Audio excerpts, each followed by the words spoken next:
The COVID pandemic has been especially hard on women across the world, and yet they continue to lead and inspire in these difficult times. Like Kamala Harris being sworn in as the first female vice president of the United States, women making history in corporate America, and breaking barriers in industries traditionally dominated by men. But there's still more work ahead, and on this International Women's Day, we celebrate and honor some women focused on that work. Aurora Akancha is an audit coordinator currently at the UN. She's running to become the first female and millennial Secretary General. Why do you think now more than ever it's time for a woman to lead the UN? So UN was created on the principles of equality, and in the last few decades, UN has been preaching equality, gender equality, youth equality to the world.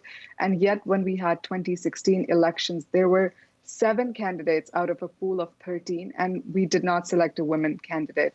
So this time the world is watching the United Nations to make sure that it practices what it preaches. Some people point to the member states not being able to agree on certain issues, but you say there's been some issues with the implementation coming from the Secretary General itself. So UN was created 75 years ago to promote peace and security, human rights, development, and rule of law.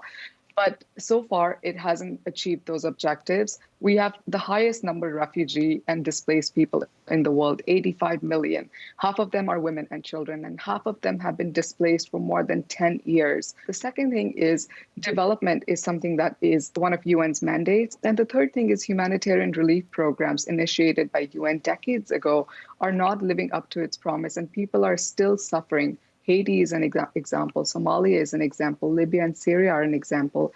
So these failures are pointing to lack of implementation by the UN and not because a decision wasn't passed to help these people. What do you think you would bring into this role that will help the UN sort of progress into the next generation, as you say? First, being a woman, being a millennial, and being an employee of the UN. I was born in India, raised in Saudi Arabia and India, and educated in Canada.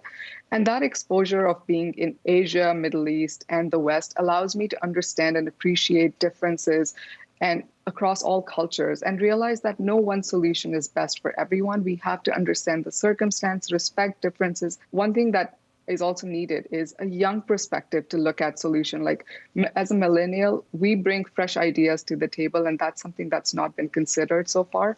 And that would definitely help move things forward in all areas that UN is responsible for. What would having a woman in this role as Secretary General, what significance would that be for the United Nations itself and for the world? Women have made strides in every area and broken ceilings in so many professions, except this.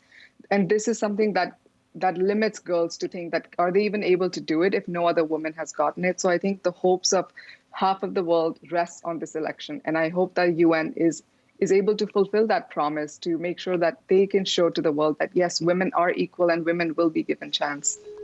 Jamila Souffrant is the founder and host of the Journey to Launch podcast, where she shares her journey to reach financial independence. How did you even get started on this journey to becoming financially independent?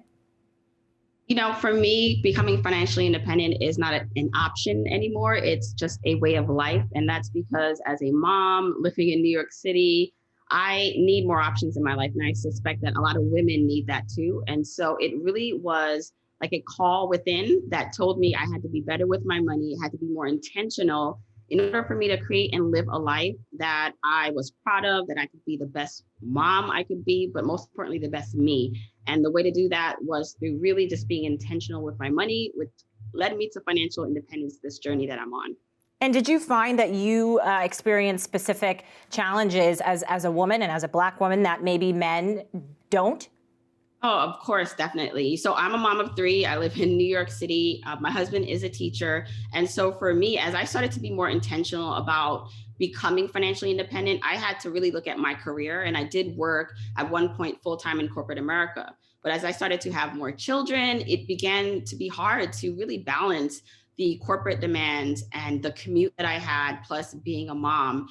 And so I had to make really intentional decisions about how I spent my time, how much longer I wanted to stay in the workforce versus starting and, becoming a full-time entrepreneur. For women who want to be on the same journey that you're on, I wonder if you could share just maybe two pieces of advice. Whether you know it or not, you are on the journey to financial freedom, because no matter what, the time is going to pass anyway. We all, unfortunately or fortunately, do get older.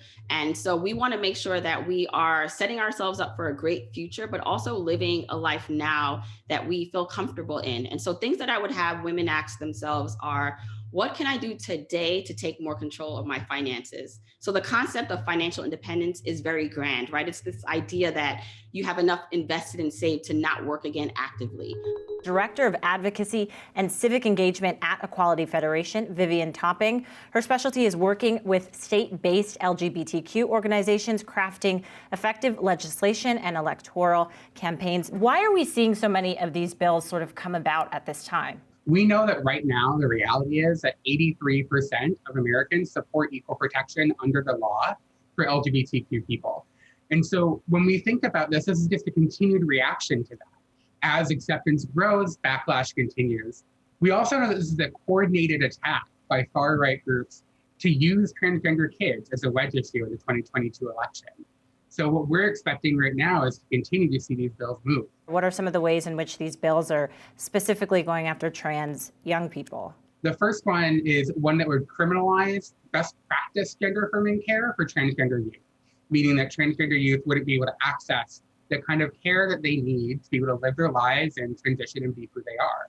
When we're talking about that kind of transgender care, oftentimes that is about having someone use the correct preferred pronoun or preferred name of that person, letting that transgender youth participate and express themselves as they are. But sometimes it does also include medical intervention. The second chunk is bills that target transgender young women and transgender people and prevent them from being able to access sports, and primarily in K through 12 schools. So those are the two types of bills that are really focusing right now. And both of them focus primarily on transgender kids. And in the case of the transgender athletes bill, those bills focus primarily on transgender women and what it means for us to be a woman and what our bodies are able to be. You're speaking with people on the ground who are experiencing this every day. How are they feeling about the state of this country and trans rights?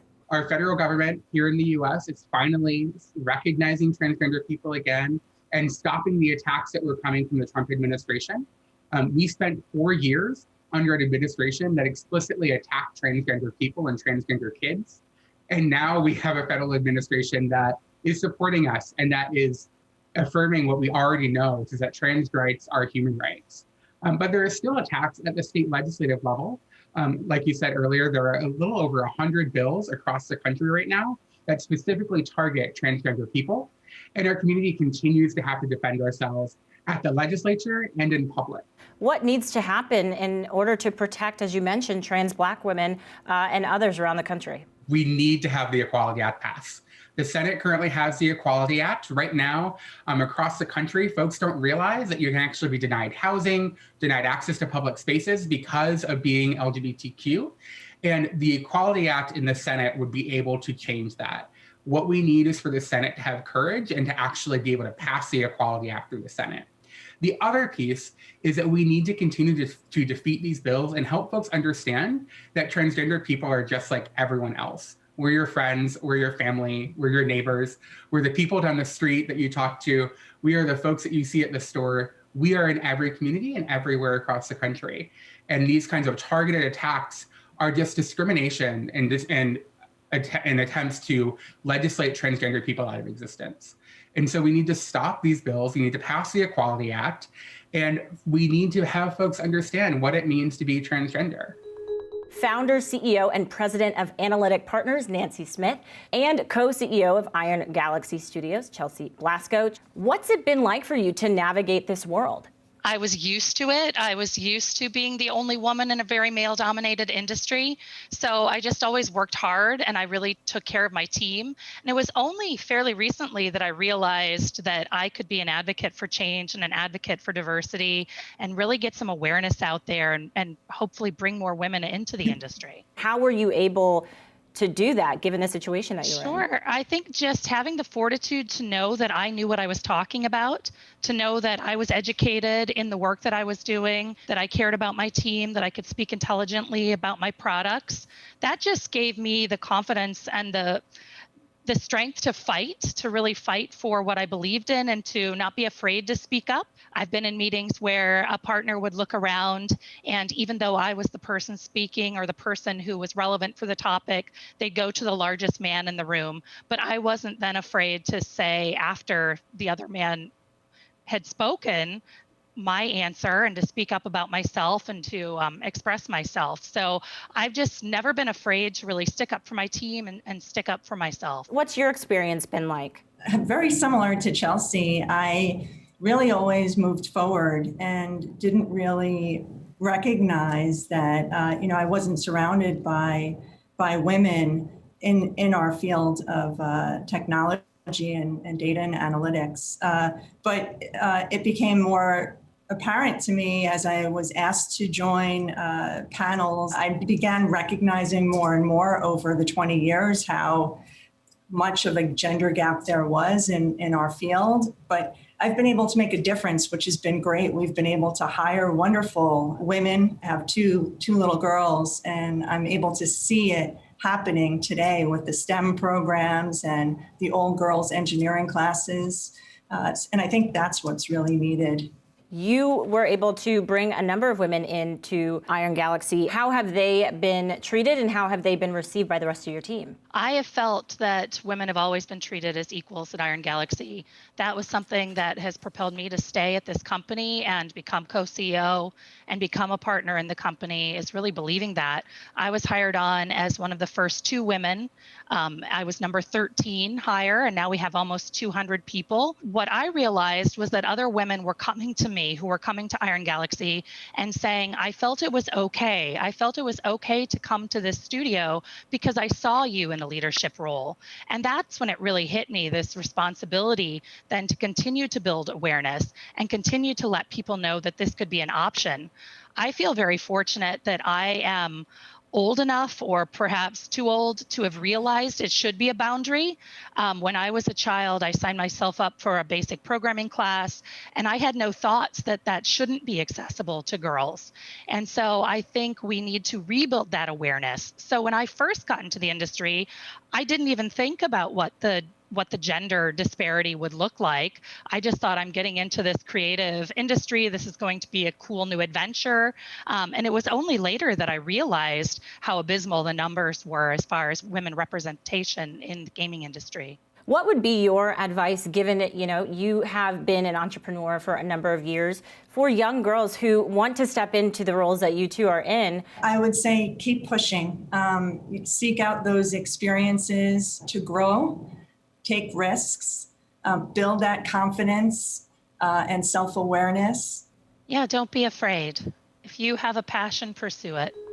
Bushra Amirwala, she is the youngest Muslim elected official in the U.S. at just 23 years old. What I realized very early on was that I don't just represent constituents in my district, but I ended up representing Muslim women as a whole at a national level, which is something that at the age of 21, when I got elected, I wasn't prepared for. I didn't have media training. I didn't have any sort of training on how to best navigate something like that. But I kind of just went on with it and stayed true to myself and my most authentic self and hopefully prevailed. And I know you're a registered Democrat, but you actually worked for a Republican. I mean, why did you choose to do that? And what did you take away from that experience? So I really wanted to build empathy with the Republican Party. And I had a lot of friends at the time who were voting for Donald Trump to be president. So I wanted to know what Republicans cared about, what those key issues were, what those causes were. And while working on that campaign, my job was to go door to door to various registered Republican voters' homes and ask them a series of 5 questions. And the first question on that list was, on a scale of 1 to 10, how fearsome are you of an Islamic terror attack on U.S. soil? And across the board, people would say 10 or 8 or above for their responses. So I inserted question number 1.5, which was why? And found that a lot of people held these preconceived notions and predisposed beliefs from Muslim people because I was the first Muslim person that they had ever met. How do government officials bring more young people like yourself into politics, sort of given what we are seeing and hearing, not just from everyday people, but even from elected officials? You know, I think the best way to engage the youth is to meet them where they're at. So young people are mobilizing and making strides on social media, for example. So I think it's so nice that a lot of our elected officials day to day are being more accessible by tweeting on social media, by being active on Instagram, by posting on Facebook. So meeting people where they're at is the best way to find ways to coalition build with young people. And what about when it comes to the federal government? What do you want to see them tackle? Glad to see President Biden keep his campaign promise and repeal the Muslim ban on day one in office. I think that was great, but there are also so much work that needs to be done. And I think that the Biden-Harris administration could do a great job bringing in more young people into sort of the different appointments, positions that they have available and things of that sort. I think that that would be a great way to bring those voices to the table.